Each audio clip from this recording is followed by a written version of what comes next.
My name is Clara Winslow.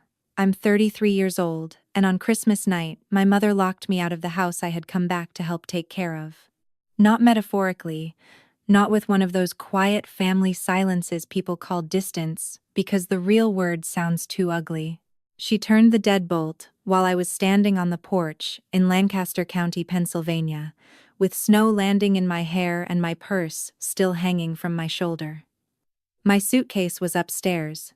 My winter coat was on the back of the chair in my old bedroom. My phone had 12% battery.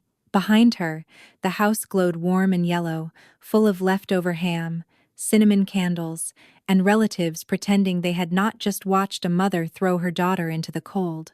My mother, Marianne Winslow, stood in the doorway with one hand on the frame. She didn't look angry. That would have made more sense. Angry people can cool down. My mother looked decided. "A woman your age shouldn't still need her parents," she said. "You've always acted strong, Clara. Prove it."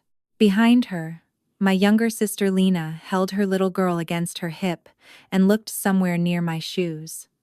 Not at my face. Never at my face. My father stood in the hallway behind them, one hand resting on the wall, like he needed it to stay upright. He had always been good at looking helpless, exactly when I needed him to be brave. Then my mother shut the door. I heard the lock turn. I stood there long enough to learn that a locked door sounds different when your own family is on the other side of it. The next morning, after one night in a motel that smelled like old carpet and bleach, I walked into Brindle Creek Credit Union with my grandfather's old bank card. I wasn't expecting rescue. I was hoping there might be $30 or $40 left on it. Enough for gas, maybe one more night indoors. The manager swiped the card, looked at her screen, and went completely still. Then she lowered her voice and said, "Miss Winslow, please sit down. This account was never closed, and you need to see who's been using it. Please subscribe to support the channel. I bet your phone battery is at 42% right now, right? If that's true, type 1. If not, type 2. Let's see whether I got it right." All right, enough talking. Let's begin the story. Before I tell you what that screen showed, I need to tell you what my mother had spent 3 months making everyone believe. I was not back in that house because my life had fallen apart. I was not hiding from bills, or drifting, or waiting for someone to rescue me. I had a full-time job at Willow Bend Hospice Center, 42 hours a week if the phones behaved, closer to 50 if they didn't. My title was Patient Records Coordinator, which sounds softer than it is. What I really did was sit with the paperwork families only notice when someone they love is running out of time. Medicare forms, advance directives, emergency contacts, power of attorney documents folded in purses and glove compartments, names spelled wrong on insurance cards, daughters arguing with second wives in hallways, sons who had not visited in 6 years suddenly wanting to know who had authority to sign. I learned very quickly that families can say anything when they are scared, but paper remembers what people try to forget. That was my job. Quiet work. Necessary work. The kind no one thanks you for, unless something goes wrong. I had moved back to Lancaster County in October because the heating system in my apartment building failed during the first cold snap. It was not a broken thermostat. The building's main boiler had cracked, and the replacement needed permits, parts, and an inspection date nobody could promise before late January. Around the same time, my father had knee replacement surgery. He could walk, technically, but walking and getting through a Pennsylvania winter alone are not the same thing. My mother called me 3 times in 1 week, sighing into the phone about ice on the porch, physical therapy appointments, prescriptions, and laundry in the basement. So I came home. I slept in my old room under a faded quilt I did not choose anymore. I drove my father to therapy on Tuesdays and Thursdays. I filled his pill organizer every Sunday night, blood thinner in the morning slot, anti-inflammatory after lunch, the small white one he always forgot before bed. I bought groceries when I noticed the milk was low. I shoveled the front walk twice before sunrise because my mother said the neighbors were watching. I thought helping my father stand again might remind him how to stand up for me. I was wrong about that. Still, when relatives called, my mother lowered her voice and said, "Clara's staying with us for a bit while she gets herself settled." Gets herself settled. That phrase followed me around the house like a bad smell. If I washed dishes, I was trying too hard. If I came home tired, I was ungrateful. If I worked late, I was avoiding the family. If I mentioned my apartment repairs, my mother smiled, like she was being patient with a child, telling an obvious lie. I had spent my workdays teaching families that a name on a document matters. I just had not learned to check the documents with my own name on them. The truth was simple. I had needed a temporary place to sleep while helping my father recover. But my mother was never interested in simple truth. Simple truth does not give you power over people. So she built a better story. In hers, I was 33, unmarried, difficult, and somehow still dependent. In hers, letting me use the room I grew up in was charity. In hers, every meal I cooked and every appointment I drove to disappeared the moment she needed me to look small. I did not understand then why she needed that story so badly. I would. The story my mother built needed someone to protect, and that role had belonged to my sister Lena since before she knew how to ask for it. Lena was 29, 4 years younger than me, with soft brown eyes and a voice that always sounded one sentence away from breaking. My mother called her sensitive. For years, I called her lucky. It took me longer than it should have to understand that in our house, those two things were treated like the same word. Lena had separated from her husband, Graham, that fall. No one said divorce yet. In my mother's house, certain words were treated like stains. Graham had moved into a rented townhouse across town, and Lena had moved through my parents' house like a guest. Everyone was afraid to upset. She had a 4-year-old daughter, Maddie, who was sweet and shy and innocent in the way children always are, before adults start using them as reasons. Every conversation in December bent around Lena's needs. Lena needed rest. Lena needed stability. Lena needed help with the car insurance, because Graham was being difficult. Lena needed someone to watch Maddie for interviews she sometimes canceled. My mother said all of this in a lowered voice, as if Lena's life was a medical condition and the rest of us had been assigned care duties. And then there was me. I could work a full day, call the pharmacy before closing, reschedule my father's physical therapy when he forgot, and come home to be told I had an attitude because I did not look grateful enough while doing it. Lena's pain got a chair at the table. Mine got called difficult. One Thursday night, I came home late and found Lena at the kitchen table in one of my old college sweatshirts, crying into a paper towel. My mother stood beside her with a white envelope in her hand. She didn't see me at first. I saw the logo before I understood why it mattered. Brindle Creek Credit Union. Blue letters. A small pine tree beside the name. My mother folded the envelope once and pushed it toward Lena. "Use this for the Subaru payment," she said. "And don't let Graham make you feel guilty." Lena nodded. She did not ask where the money came from. Maybe people who receive rescue often enough stop wondering who is drowning for it. I stepped into the kitchen with my keys still in my hand. "Mom," I asked carefully, "where did that come from?"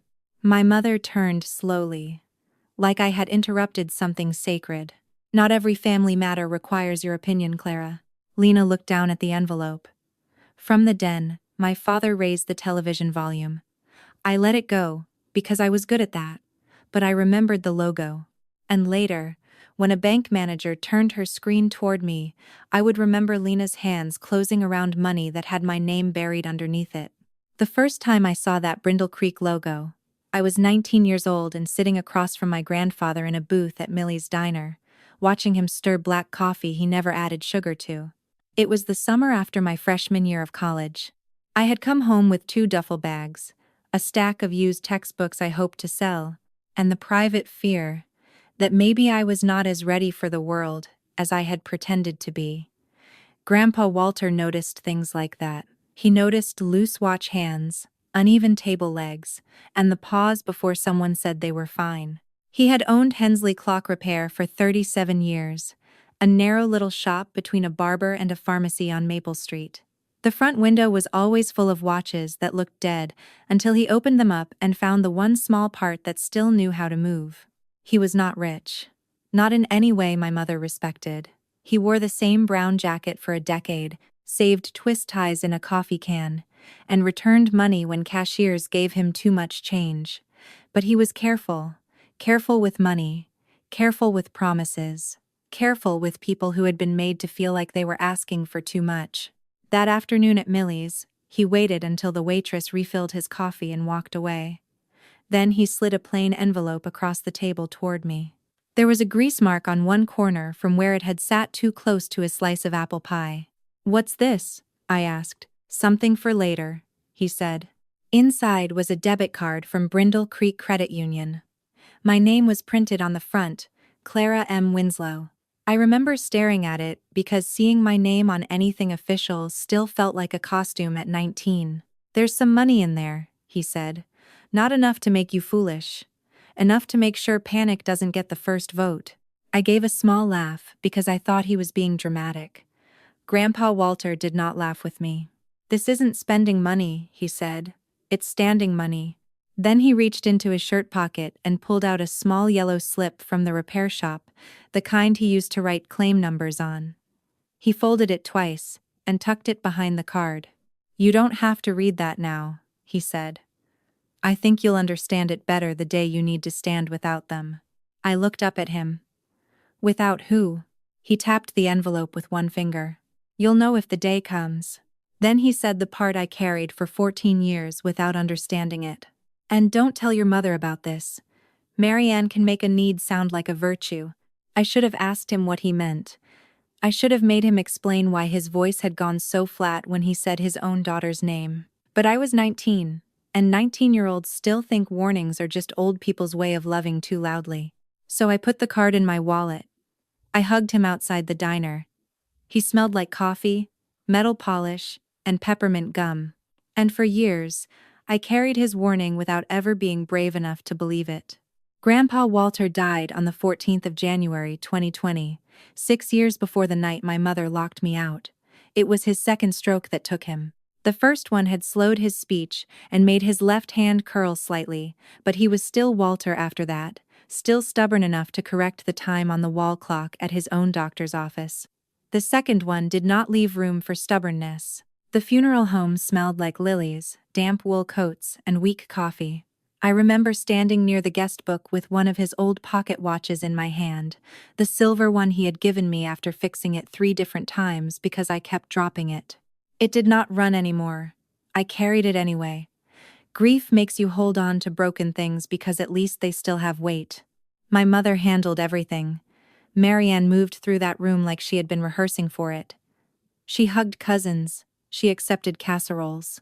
She told people my grandfather had gone peacefully, even though I knew enough from the hospital notes to understand that peaceful was a kindness we gave the living, not always the dead. She wore black pearls and kept a folder tucked under her arm, the kind with a snap closure. Every so often, she touched it like she was checking that it was still there. Aunt Celia watched her more than once. I noticed that, but I did not know what to do with it. At 27, I still believed adults older than me knew what they were doing. That was one of the last childish beliefs I had left. After most people had gone, I found my mother near the side hallway, stacking sympathy cards into her purse. My father stood a few feet away, staring at a framed photo of Grandpa Walter in front of his clock shop. I asked softly, because even asking felt wrong. "Did Grandpa leave anything for me?" "Not money. I just wondered if there was a note, maybe. Something from the shop." My mother's face changed so quickly that if I had blinked, I would have missed it. Then came the smooth look. The one she used when she wanted me to feel ashamed without raising her voice. "Your grandfather barely had enough to cover the funeral," she said. "Don't turn grief into greed." I felt my cheeks burn. I apologized. For asking. For wanting. For believing, even for a second, that the man who had seen me so clearly might have left one last thing with my name on it. My father looked down at the carpet. Aunt Celia, from across the room, stopped folding her gloves, and my mother slid the snap folder deeper under her arm. That was the genius of the lie. She did not scare me away from looking. She made me ashamed that I had wanted to look at all. So I stopped. For 6 years, I stopped. For 6 years, the lie worked because I helped it work. I did not mean to. I simply trusted the wrong person and called it being respectful. Grandpa was gone. My mother said there was nothing, and I folded that sentence into the same place I kept all the other things I was not supposed to question. Then December came, and I started noticing the kind of details you only notice when you are living under the same roof as a story that does not balance. It began with Lena's Subaru. She had always driven an older Civic with a cracked bumper and a passenger window that made a grinding sound when it rolled down. Then, one afternoon, I pulled into the driveway and saw a gray Forester sitting there with temporary tags and clean tires. Lena stood beside it, smiling in a way I had not seen her smile in months. "Mom helped me figure it out," she said when I asked. Figure it out.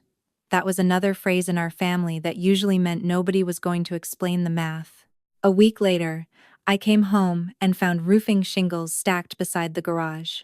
My parents had complained about that roof for 3 winters. Every time it rained, my mother put a pot in the upstairs hallway and said retirement was not what people thought it was. Suddenly, a contractor was walking around with a clipboard, and my father was telling him to replace the back section too, not just patch it. When I asked if insurance had covered it, my mother did not even look up from the checkbook. "Some things are handled privately, Clara. Privately. Family business, figured out, handled." The words kept changing. The feeling did not. At Willow Bend, I had learned that financial abuse rarely announced itself with a villain's laugh. It sounded like convenience. It sounded like one person managing things because everyone else was too tired, too sick, too trusting, or too afraid of conflict to ask for receipts. I knew that professionally. I had seen adult children drain parents' accounts while talking about care. I had seen stepchildren hide insurance papers. I had seen grief used like a curtain. But knowing something at work and recognizing it in your own kitchen are 2 different kinds of knowledge. Besides, I still had no proof. Only a car, a roof, a few envelopes, my mother's face going smooth whenever money came up. Feelings are not evidence, and I had spent my adult life being told my feelings were inconvenient. Then Marianne announced that Lena and Maddie were moving in after Christmas. She said it on a Saturday morning while I was cleaning out the refrigerator, throwing away expired yogurt and wiping cranberry sauce off the bottom shelf. Lena was upstairs, supposedly packing. My father was in the den with an ice pack on his knee. "It makes the most sense," my mother said. "Lena needs stability. Maddie needs a warm room. You're an adult, Clara. You'll land on your feet." I reminded her, carefully, that my apartment would not be ready until late January. I reminded her that we had agreed I could stay until then. I even reminded her that I was helping Dad. My mother closed the refrigerator door with one finger. "Don't make your father's recovery about you." That was when I understood something, not the whole truth, but enough of its shape. She did not just want my room, she wanted distance. A daughter who visited on holidays could be managed. A daughter, sleeping down the hall, could notice things. A daughter who worked with records for a living might eventually ask for one. Christmas came with the kind of brightness that can make cruelty look almost accidental. My mother had the tree lit before noon, the good dishes out, the ham glazed so perfectly she took a picture of it before anyone sat down. By 5, the house was full of relatives carrying pies, foil-covered casseroles, and opinions they had not been asked for yet. I helped because that was what I did. I filled water glasses. I found the serving spoon for the green beans.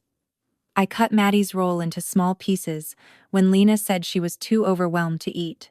My father sat at the end of the table, with his knee propped slightly under the cloth, accepting sympathy like it was medicine. My mother moved around him, glowing in the role of the woman who held everyone together. Then she began the performance. "Lena's had such a hard year," she told Aunt Celia, touching my sister's shoulder. "But she's doing what mothers do. starting over for her child. Everyone nodded. Lena looked down, practiced and pale. When the attention shifted to me, my mother's smile changed. "And Clara is still with us for now," she said. "We're helping her get settled until she figures out her next step." There it was again. The smaller version of me, placed carefully on the table for everyone to pass around. I looked at the plates I had washed, the groceries I had bought, the prescription schedule still stuck to the refrigerator behind her. I thought about saying something. I even felt the first sentence rise in my throat. Then Maddie dropped her fork, and the room moved on. After dessert, while the men drifted toward football and the women stacked plates in the kitchen, my mother touched my elbow. "We need to talk." She led me into the laundry room, where the dryer was still warm and someone's red sweater turned slowly behind the glass. She closed the door. "Lena and Maddie are coming first thing in the morning," she said. "It's best if you go tonight." For a moment, the words did not arrange themselves into meaning. "Tonight?" I said. "It's Christmas. Don't be dramatic. My things are upstairs. We'll send them. My coat is upstairs." She looked at me then, really looked, and there was no softness in her face at all. "You've made this harder than it needed to be, Clara. You always do. You act strong until it's time to actually be strong." When I stepped into the hallway, my father was standing by the den door. He had heard enough, maybe all of it. His hand rested on the frame, but he did not move. Lena stood near the stairs, with Maddie asleep against her shoulder. She looked at me once, then looked away. That was the part I remember most. Not the cold, not even the door. The witnesses, a house full of family, and every single one of them stayed warm. My mother opened the front door. Snow blew in across the mat. I walked out with my purse, my phone, and the old wallet I had carried for years without thinking much about what was inside it. Behind me, the door closed quietly, then the lock clicked. I sat in my car for almost 20 minutes before I drove away. The engine coughed twice before the heat came through the vents, and by then my fingers had gone stiff around the steering wheel. Snow gathered along the edges of the windshield faster than the wipers could clear it. The house behind me stayed bright. I could see silhouettes moving past the curtains, people carrying dishes, people laughing at something I would never hear. I did not call anyone at first. Pride is a strange thing. It can survive humiliation longer than common sense. I had been thrown out of my own parents' house on Christmas night, and still some part of me wanted to make the situation look smaller than it was before anyone else saw it. I checked my purse under the dome light. $38 in cash, one credit card too close to the limit, my driver's license, a half-empty pack of gum, my old wallet, the brown leather one I kept meaning to replace. When I opened it, Grandpa Walter's Brindle Creek card slid forward like it had been waiting for the motion. I held it for a long second. The numbers were worn at the edges. The plastic had gone soft from years of being carried and ignored. Behind it was the folded yellow slip from his shop, still tucked where he had put it when I was 19. I did not open it. Not then. I was too tired to invite another feeling into that car. I drove to a motel near Route 30 that still had a vacancy sign blinking in the office window. The room smelled like old carpet and lemon cleaner. The heater rattled every few minutes like it was trying to quit. I slept in my sweater on top of the blanket with my purse against my ribs and woke before dawn with my neck stiff and my phone dead. By 8:30, I was standing inside Brindle Creek Credit Union. It was smaller than I remembered. 2 teller windows, a coffee station no one had cleaned yet, a bulletin board with flyers for used snow tires, a church raffle, and a missing orange cat named Biscuit. Ordinary places are the strangest places to have your life split open. The teller was young, maybe 23, with silver earrings shaped like stars. I gave her the card and tried to smile. "This is very old," I said. "My grandfather opened something for me years ago. I just need to see if there's anything left." She swiped it once. Then again, her polite expression thinned. "Let me get my manager." That sentence went through me cold. A woman in a navy cardigan came over and introduced herself as Nadine Keller. She led me to a desk near the side window and asked for my ID. I handed it over. She typed, scrolled, Stopped. Typed again. Then she looked at me differently. Not with suspicion. With care. Miss Winslow, she said, lowering her voice. Do you know anyone named Marianne Winslow? My mouth went dry. My mother. Nadine looked back at the screen. And did you ever authorize her to make withdrawals or transfers from this account? For a second, I heard my mother's voice in the laundry room. Don't be dramatic. You'll land on your feet. No, I said. I didn't even know the account was still open.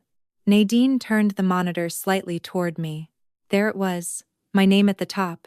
Clara M. Winslow, not Walter Hensley, not Marianne, mine. Below, it was a history of deposits, interest, transfers, withdrawals. Years of movement. Years of someone touching what I had not known was still alive. And beside the outgoing transfers, over and over again, was the same destination. Marianne Winslow. I did not cry. I remember that clearly. I just put one hand flat on Nadine's desk and asked the only question my body could hold. Can you print everything? Nadine printed everything.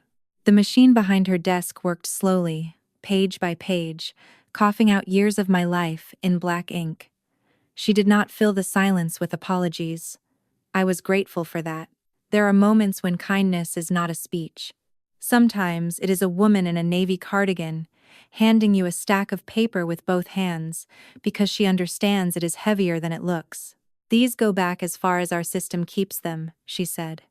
You'll want to review each transaction and mark anything you did not authorize. I nodded, like she had given me normal instructions.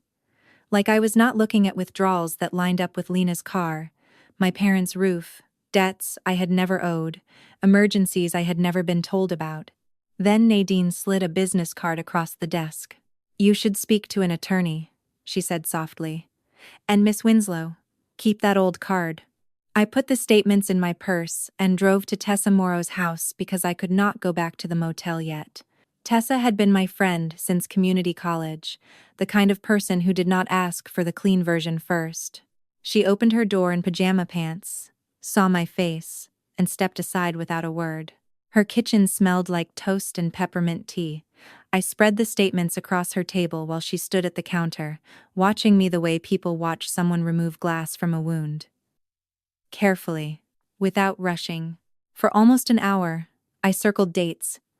January 2020, and after. Transfers to Marianne Winslow. Cash withdrawals. Online payments. Amounts that made my stomach tighten because they were too specific to be accidental. $1,842. $6,300. $11,475. Not one of them had my signature. Not one of them had my permission. Then my hand brushed the old wallet. The yellow slip was still folded behind the card. I sat down before I opened it.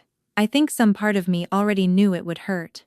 The paper had gone soft at the folds, and there was a faint gray smudge near the top, probably from Grandpa Walter's repair shop pencil. His handwriting was smaller than I remembered, careful and slanted. Clara, this is not charity. This is yours. If your mother ever tells you I left nothing, check the balance before you believe her.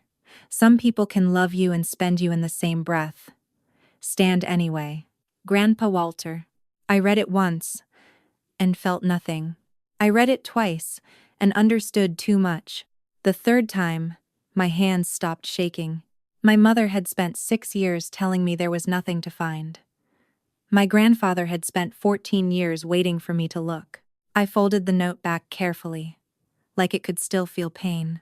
Then, I picked up Nadine's card, searched for an estate attorney, and made the first call of my life that I did not ask my family for permission to make. The attorney I found was named Peter Langford, and his office was above a dental practice in a brick building with a brass elevator that opened too slowly. He was 58, gray at the temples, with the calm face of a man who had watched families become unrecognizable over money and no longer mistook shock for innocence. I brought him the statements, the card, the note, and the date of my grandfather's death written on a yellow sticky note because I was afraid my voice would fail when I needed it most. It didn't. That surprised me. Peter read everything without interrupting.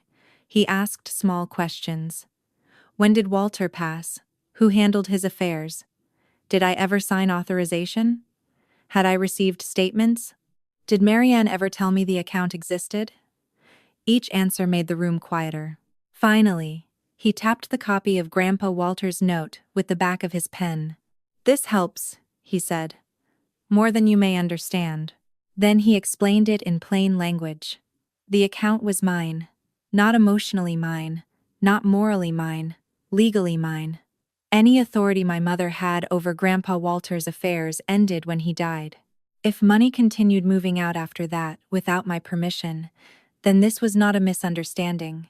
It was a problem with dates, signatures, and ownership. I remember holding on to the arms of the chair, not because I was falling apart, because the ground under me was changing shape. Peter helped me file the fraud claim with Brindle Creek. Nadine had already flagged the account, and by the next afternoon the credit union's review department called to verify activity. I answered every question carefully. No, I did not authorize those transfers. No, I had not received those funds. No, I had not known my mother was accessing the account. The first text from Marianne came less than an hour later. "I don't know what you think you're doing, but you need to stop before you embarrass this family." I stared at it until the screen dimmed. Then another came. "Your grandfather helped all of us. Don't twist his kindness into greed." The third one was almost funny. "You are not experienced enough to handle something like this. Let your father and me help before you make a mistake." There it was, even caught. She reached for the old shape of me, small, confused, needing guidance from the person who had spent 6 years guiding my money into her account. I did not answer. I took screenshots and sent them to Peter. Silence did something to my mother that truth never had. It made her louder. By evening, Lena called. I almost let it go to voicemail, but some part of me needed to hear how far the lie had traveled. "Do you know what this is doing to Mom?" she said. Maddie was crying softly in the background, or maybe Lena wanted me to think she was. "She can barely breathe. She says the bank is accusing her because of you." "The bank is asking questions because money left my account," I said. "That was family money." The words came too quickly. I closed my eyes. "Lena," I said, "how long have you known there was money from Grandpa Walter?" She went quiet. Not confused, quiet. Not offended, quiet. Cornered, quiet. "I didn't know it was like that," she said finally. That was not a denial. It was a locked door with light under it. 2 hours later, Graham Pike messaged me. Lena must have called him, because his text was careful in the way divorced people learn to be careful. "For what it's worth," she told me, "once your mom had old Walter money set aside, I thought it was inheritance. I didn't know it was yours." I read that message sitting on Tessa's couch, the statement spread beside me like a second weather system. My mother had not just spent the money. She had renamed it until everyone around her could touch it without feeling the theft. That was when I understood the next move before she made it. Private pressure had failed. So Marianne would do what she always did when she needed a lie to look respectable. She would invite witnesses. She chose the fellowship hall at Street Marks the first Sunday after New Year's because my mother understood stages better than most actors. At home, she was just Marianne Winslow. At church, she was the woman who organized meal trains, remembered birthdays, and knew exactly how much grief to put in her voice before people stopped asking questions. The room smelled like coffee, floor wax, and reheated casseroles. Folding tables stood in 2 long rows under fluorescent lights.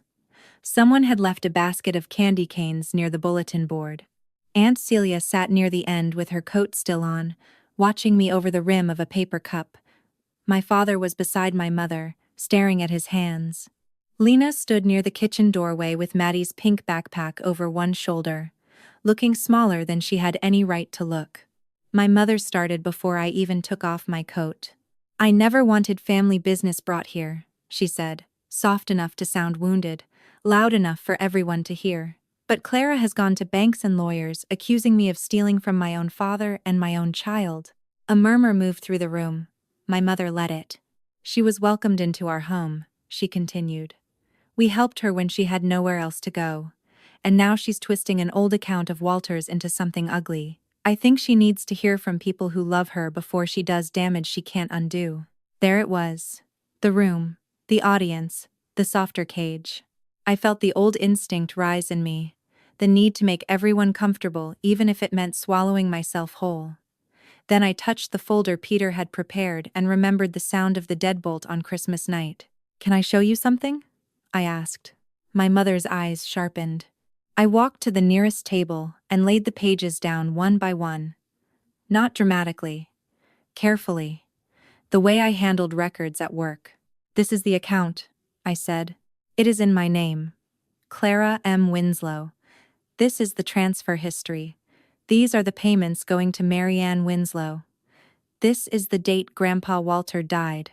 This is the legal summary explaining that any authority over his finances ended that day." No one spoke. Then I placed down the copy of Grandpa's note. Aunt Celia reached for it first. Her fingers shook as she read. When she looked up, her face had changed. "Walter wrote this?" she asked. "Yes." She turned to my mother. "He knew exactly what you were going to do." My mother stood so fast her chair scraped the floor. "That money was meant for family," she snapped. And just like that, she said the quiet part in front of everyone. I looked at her across the folding table. "No," I said. "It was meant to help me survive the day you decided I wasn't family enough to let back inside." Her mouth opened, closed. Then she reached for the sentence she had used on me my whole life. "You can't do this on your own." I picked up Grandpa's note, held it flat against my folder, and finally believed every word of it. "I did do it on my own, Mom," I said, including finding out who spent it. No one clapped. Real truth does not land like that. It does not make people cheer. It makes them look down at their coffee cups and remember every time they chose the easier version of a story because the real one would have required them to do something. My mother sat back down, but not because she was calm. Because there was nowhere left to stand. My father covered his face with both hands. Lena held Maddie's backpack against her chest like a shield. Aunt Celia kept Grandpa Walter's note in front of her, reading it again and again, as if the paper might change if she gave it enough chances. I gathered the originals back into my folder and left the copies on the table. "Here is what happens now," I said. My voice sounded steadier than I felt. "The credit union is reversing what it can. My attorney has sent a demand letter for the rest. If Mom signs the repayment agreement and follows it, I am not asking anyone to pursue criminal charges." My mother made a small sound, half laugh, half sob. I looked at her. "But I am not dropping the claim so everyone can pretend this was a misunderstanding. It happened. It is written down now. And I am done being the person this family uses and then calls helpless." That was the last thing I said in that room. I walked out of Street Marks with snow melting along the curb and the church bell ringing noon above me. For the first time in my life, I left before making sure everyone else was okay. The months after that were not cinematic. They were paperwork, phone calls, signatures, uncomfortable silence. Brindle Creek reversed a little over $42,000. Peter negotiated the rest into a repayment agreement my mother signed because her own lawyer must have explained what the alternative looked like. I did not get every dollar back at once. Some of it will come slowly. Some of it may never come back at all, but most of it returned with the right name attached. Recovered. Not borrowed, not shared, recovered. I moved into my apartment at the end of January. It was small, with a radiator that clicked all night, and cabinets painted a yellow someone else had chosen badly. I loved it. Every lock answered to my key. My father calls sometimes. I answer sometimes. Lena sent one apology that still had too much explanation in it. My mother has never apologized in a way that was not secretly an accusation, so I stopped waiting. Grandpa Walter's note hangs now in a small frame near my kitchen door. Some mornings, before work, I read the last two words. "Stand anyway." My mother locked me out on Christmas and called it strength training. She did not know I had been carrying proof in my wallet for 14 years. Sometimes standing on your own does not begin with courage. Sometimes it begins with checking the balance. The lesson Clara learned was not that family can hurt you. Most of us learn that in smaller ways long before we are ready to admit it. The deeper lesson was that love without honesty becomes a place where people can hide their selfishness and still call it sacrifice. For years, Clara believed being strong meant needing less, asking less, forgiving faster, and carrying more than anyone else noticed. That is a trap many good people fall into. We think resilience means staying quiet. We think loyalty means protecting the people who wound us from the consequences of what they did. We think peace means leaving the truth untouched, so the family table can stay pretty. But peace built on silence is not peace. It is just pain with manners. Grandpa Walter's card did not only reveal stolen money, it revealed a pattern. It showed Clara that the people calling her helpless were depending on her not to look too closely. And that happens in families more often than people want to admit. Sometimes, the person labeled difficult is simply the first one brave enough to ask for the receipt. Sometimes the person accused of breaking the family is the one finally refusing to hold together a lie. The most powerful part of Clara's story is not that she got money back. It is that she got herself back. She stopped begging to be understood by people who benefited from misunderstanding her. She stopped confusing guilt with love. She stopped waiting for an apology before she allowed herself to heal. Real family is not proven by blood, holidays, or a shared last name. Real family is proven by truth, protection, accountability, and the willingness to open the door when someone you love is standing outside in the cold. If this story touched something in you, tell me in the comments. Have you ever been called selfish just because you finally stood up for yourself? Have you ever had to check the truth behind someone else's version of family? Share your thoughts below. I read your stories, and someone else may need to hear that they are not alone. And if you want more stories about quiet people finding their voice, please like this video, subscribe to the channel, and come back for the next one. Sometimes the quiet ones really do get the last word.